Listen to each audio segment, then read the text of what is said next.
Hello and welcome to the Providence College podcast. I'm your host, Stacia Walmsley, here today with producer Chris Judge. This week, we're talking with the Associate Dean of Admission at Providence College, Megan O'Rourke, and her colleague, Admission Counselor Mike Splann, class of 2019.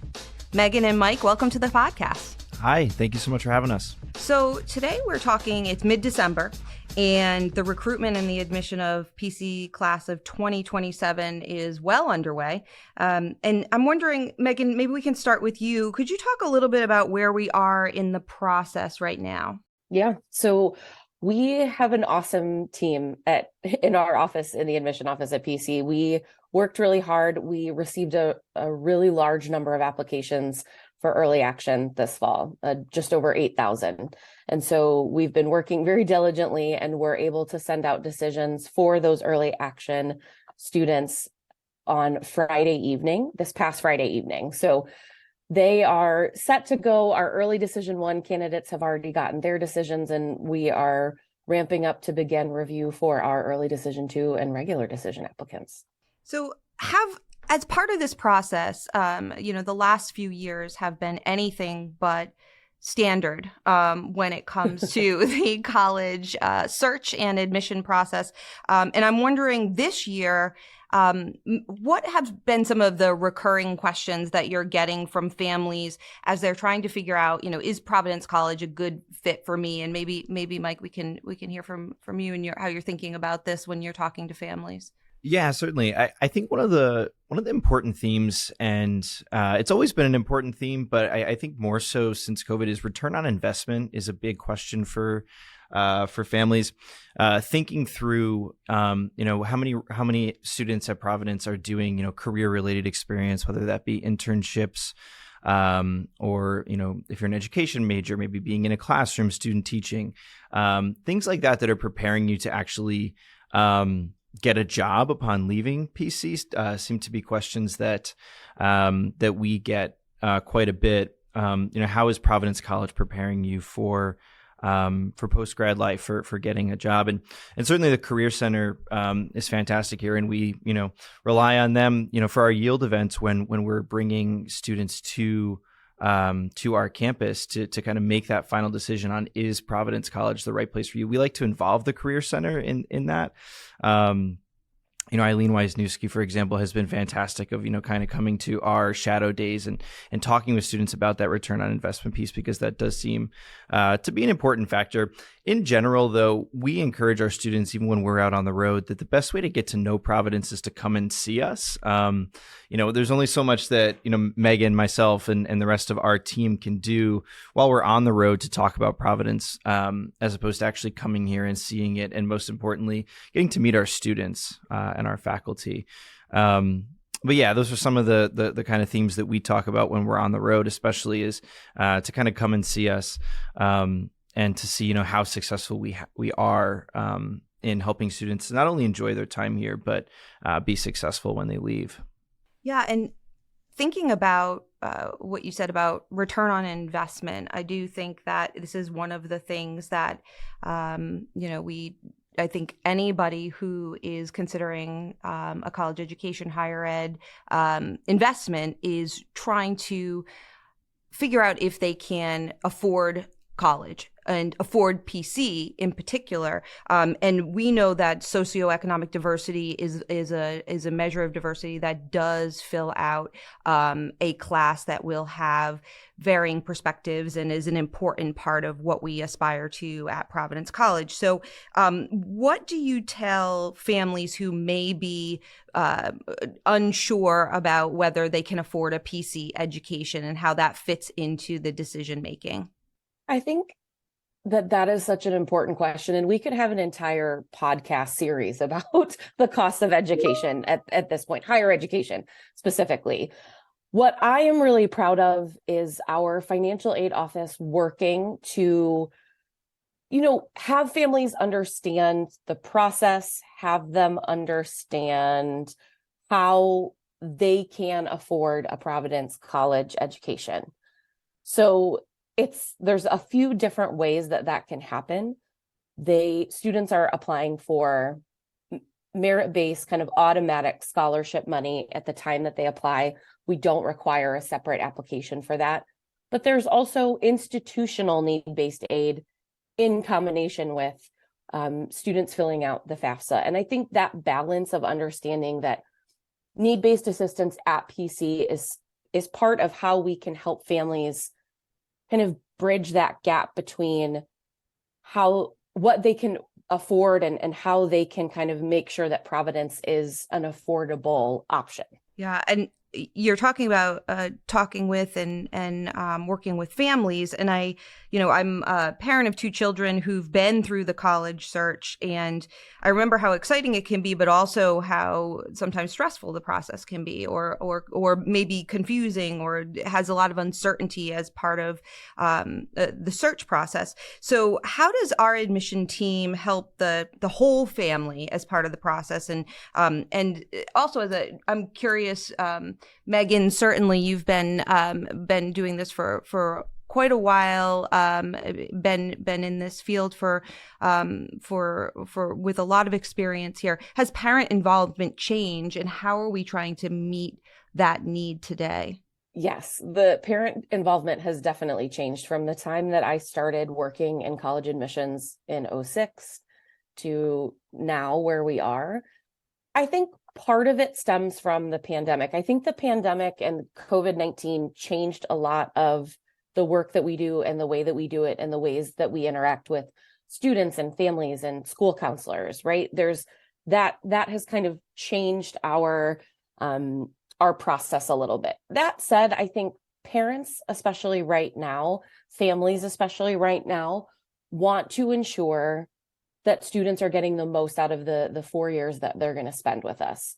Mike talked about this idea of return on an investment, and I think that's a huge part of it, coupled with college is expensive. And so you want to make sure that you are providing that we are providing, students a lot of great opportunities that will get them that return on the investment. But I think families want to ensure that all of these pieces line up. It's an academic fit, it's a financial fit. It's a personal fit, kind of what Mike was talking about a little bit ago. So I think it's a combination of these three things kind of working in tandem. And parents went through the college process when it was a little bit different. Now everything is solely online. There's so much information on the internet, for better or worse, about the institutions that these students are applying to, and how can we kind of work with them, communicate with them directly, in addition to communicating with students, to ensure that everybody is getting the same message and same information, so that everyone does feel confident when it gets to decision time to say, yep, this is the right answer for all of us, because it is a connection that you'll have for the rest of your life. So let's make sure that those pieces are in place to feel comfortable and confident in making that decision. Well, I will definitely age myself by saying I was one of those people who is filling out, each application with pen and paper and mailing it in and all that good stuff. But Stacia, it's wild to think about how different it is, and in really not that much time. Right. Yeah. Right. So it's very all of this makes it more, I think, equitable and accessible for students to be able to think about going to places they might not have even imagined, because there is an accessibility to the research and understanding what's out there.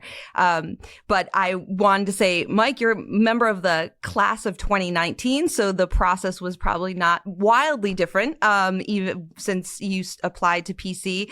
And thinking about kind of return on investment, I've also heard this term return on experience, right? So it's about the opportunities you have when you're in college, and the things that can lead to a fulfilling and satisfying, life, and that connection that Megan was talking about back to the institution.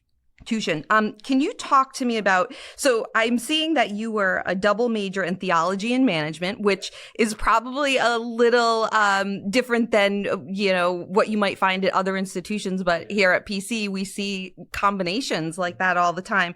Can you talk to me a little bit about your experience here and how that reflects kind of the range of academics that we have at PC? Yeah, certainly. So, being a double major management theology was a common joke I used to get back in the day of, well, what are you going to do? Manage a church, kind of thing. Classic kind of Providence College humor. But yeah, so when we talk to students about academics, and I think my experience with academics here at PC really highlight this is.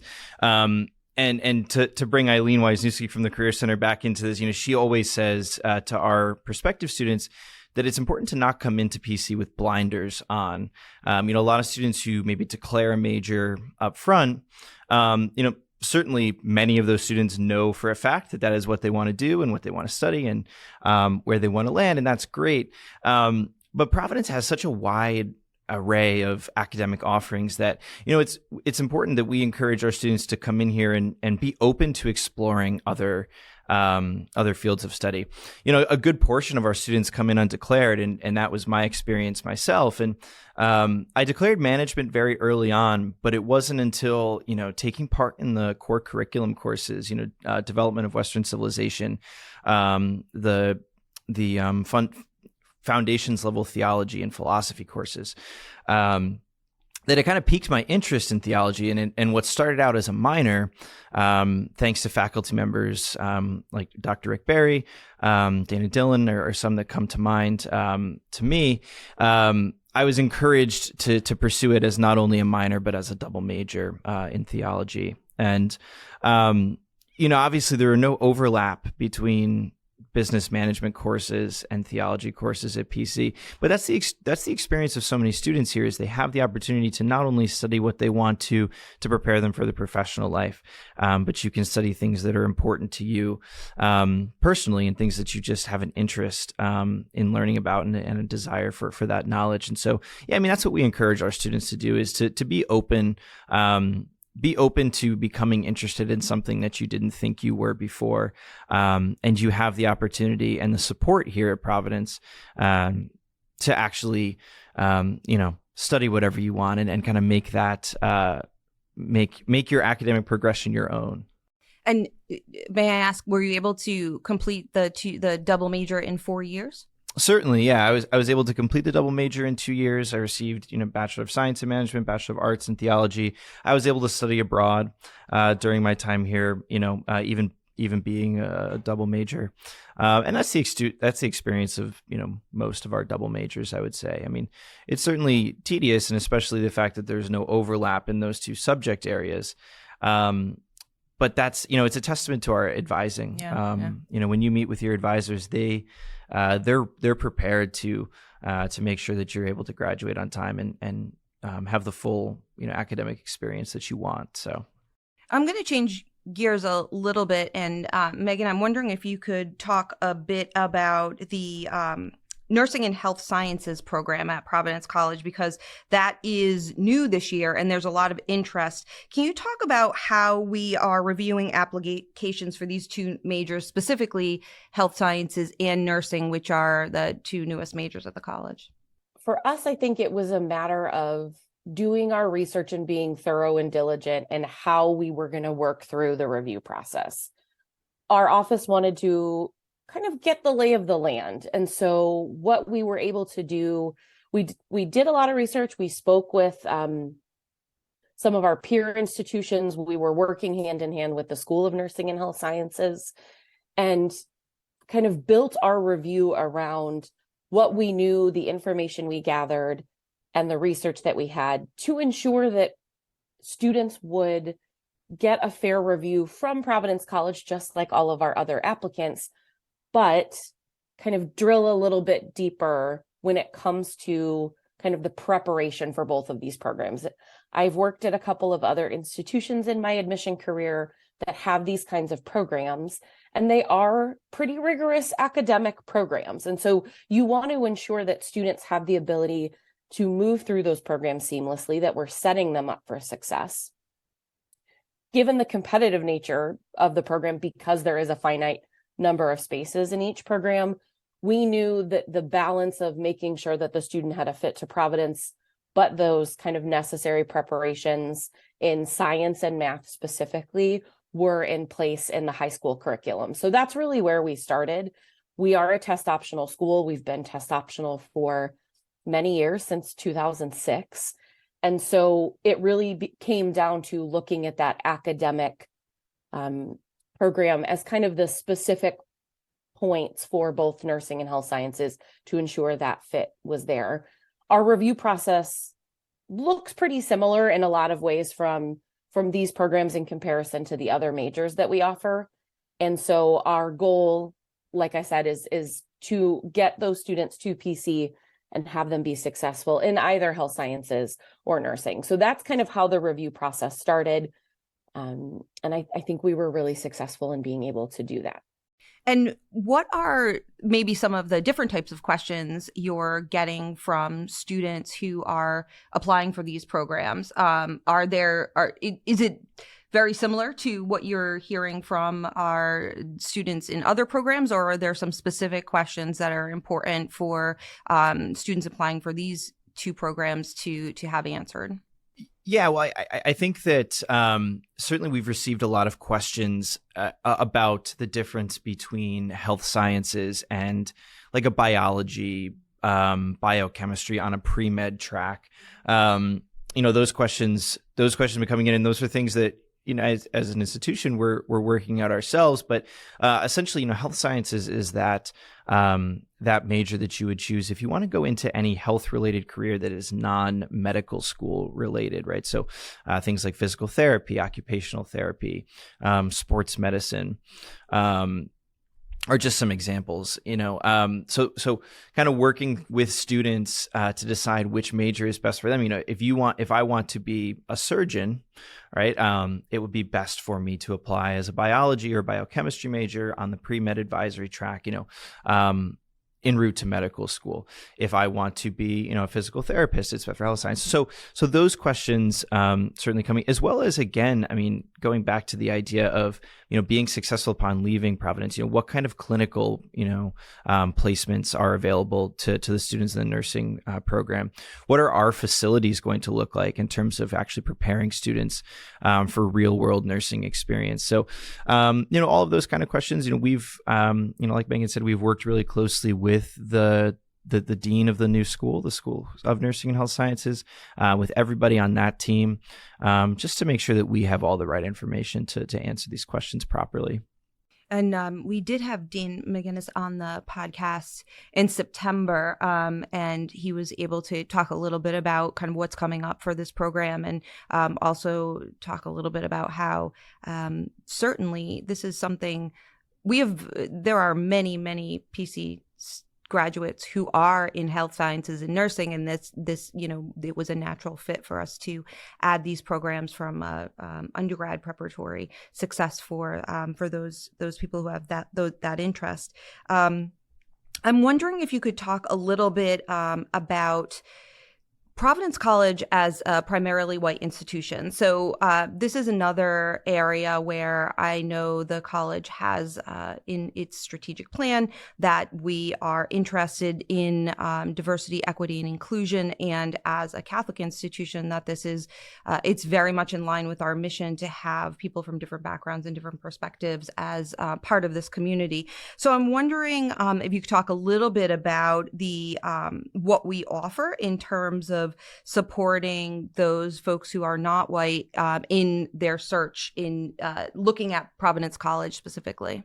One thing that I will say, I think our staff understands and is committed to, and this obviously moves all the way up through Father Sicard, is this idea of providing the students that come to Providence a more enriching experience. And the way that we can do that is by bringing students to the table who have different backgrounds of all different kinds, right? The religion that they practice, the racial or ethnic background that they identify with, where they come from in the country, right? You mentioned socioeconomic diversity. When students are coming to the table and they're coming into these classes, having these discussions with these different backgrounds, I think that's when students are learning the best that they can, because they're starting to see, oh, here is someone who did not have the same experiences as me, and now I am able to learn from them in a way that I wouldn't have been able to if I was sitting in a class amongst people who did have similar or shared experiences. And it's, as someone who is not a Providence College grad, I think it's so important that we as an institution and that Father Sicard and all of the leadership at PC really want to make this a priority and have made it a priority, right? Like, I think for the students that we talk to, especially now in 2022, it's a question that we get asked: how, what is the experience of being on campus like? And so there are offices on campus to support students from different backgrounds. There, we have some scholarship money for students who are from different racial and ethnic backgrounds. So there are ways that we can kind of bring them in and then support them through their time. Because I think, like I said, this idea of providing a more enriching experience only happens when everybody is committed to that kind of shared goal of DEI work. Mike, I don't know if there's anything you want to add to that. Yeah, I mean, I would just say as an alumni, as an alumnus, it doesn't, it's not just about creating a more enriching environment in the classroom. And certainly we do that by inviting various experiences and perspectives into the room, but also from a social perspective on campus and from a community experience on campus. I had the privilege, as a student here of working alongside so many students of different backgrounds in clubs and organizations here at PC. And, we are truly, our student body is truly made better by the more, Megan, like you said, that the different perspectives that we have in the room. And so yeah, and just to echo what Megan said, it's a priority that everyone here on campus, not just the admission office and not just, all the way up to the president, but everybody, students, current students included. It should be important to all of us. As we think about this class of 2027, Megan, I think you said that early admission applications were over 8,000. We certainly had early decision applications come in prior to that and have released those admission decisions as you explained earlier, Megan. But could you talk a little bit about what's next? So there are 2 deadlines approaching for early decision 2 and regular decision. If you could talk a little bit about those deadlines, and then also what's the difference between the 2 of those? It's a question we get all the time, don't we, Mike? Mm-hmm. So we have early decision and regular decision, which are 2 separate decision pathways, have the same deadline. It's January 15th, so it's going to come quickly, less than a month away at this point. Regular decision applications essentially are for students who are interested in Providence College, would like to submit their application to us. They're going to get a decision back from us late March, early April is the goal that we aim for in sending out those notifications.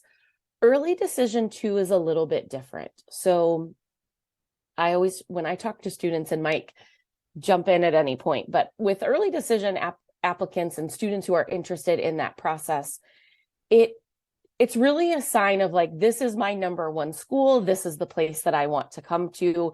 If I get in, I'm going to attend. It's, black and white are my favorite colors. The Friar is my favorite mascot. We're talking about a pretty high level of commitment here. And I think those students, they sign something along with their school counselor and their parents saying, I'm going to come to Providence College. I'll withdraw all of my other applications. And so I think for students that are kind of ready to go, they've decided on Providence College, this is a great option for them.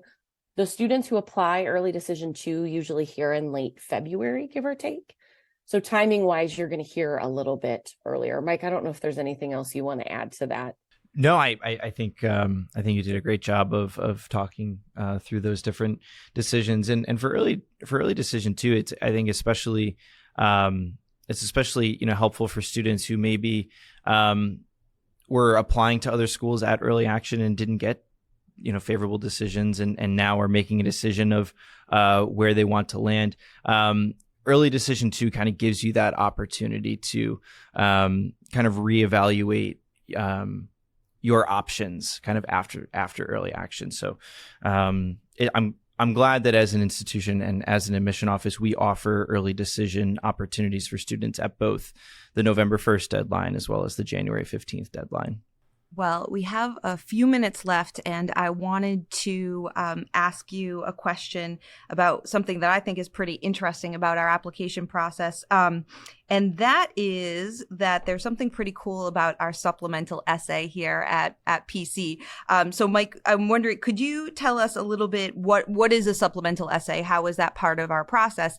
And then I think you know what I'm referring to. Maybe talk a little bit about this question that I think is so fun. Of course. Yeah, no, I'm happy to talk about this. This is one of my favorite parts of reading the applications as well.